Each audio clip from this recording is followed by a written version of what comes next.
আজকে ছাতু বানাবো। এটা চাল ভেজে গুঁড়ো করে নেওয়া রয়েছে। আমরা যে চালের ভাত খাই, যে কোনো চাল হলেই হবে, সেটাকে অল্প নুন একটু জল মাখিয়ে রেখে দিয়ে অল্প অল্প করে আস্তে আস্তে করে ভাজতে হবে। ভেজে মিক্সচারে গুঁড়ো করে নিয়েছি। এখানে চিনি আছে, এটা নারকেল কোড়া, এখানে নারকেল ডুমো ডুমো করে কাটা রয়েছে। নারকেল ডুমো ডুমো করে কাটা দিলে এটা যখন মুখে বাদে খাওয়ার সময় খুব ভালো লাগে।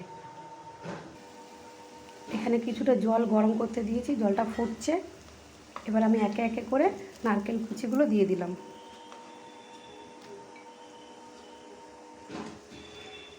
এবার নারকেল কোড়াটাও দিয়ে দিলাম। এটা কিছুক্ষণ জাল করব। ভালো করে ফুটলে তারপরে চালের গুঁড়োটা দেব।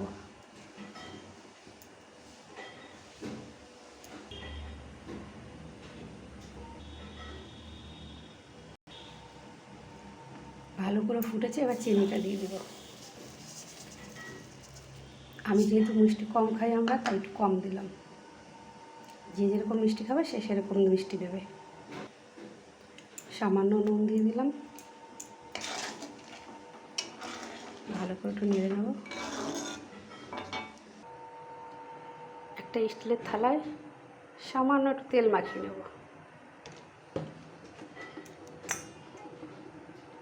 থালার সাইডে ভালো করে তেল মাখিয়ে পরে ভালোভাবে অল্প অল্প করে চালের গুঁড়োটা দেবো আর নাড়বো। ভেজে রাখা গুঁড়োটা নইলে একবারে বেশি দিয়ে দিলে দলা পাকিয়ে যাবে। নাড়তে হবে আর অল্প অল্প করে দিতে হবে।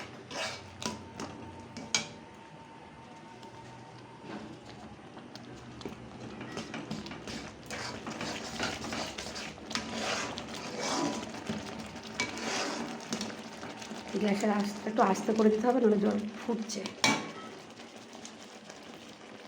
সবটা ঢেলে দিলাম।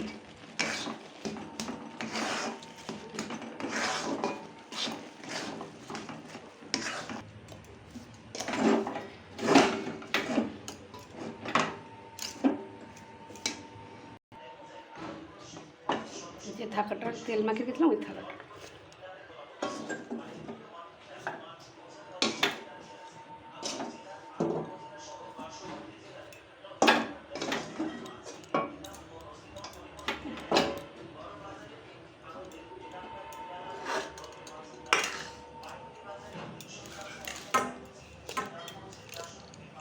চেপে চেপে থালার চারিদিকে ছড়িয়ে দেব। খুন্তি দিয়ে আস্তে আস্তে চেপে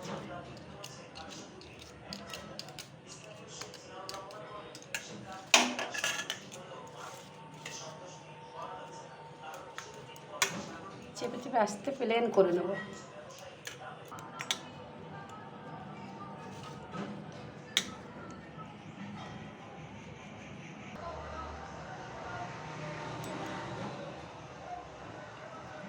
হাত দিয়ে চেপে প্লেন করে নিলাম। 5 মিনিট ঠান্ডা করতে দেবো, তারপরে ছুরি দিয়ে কেটে নেব।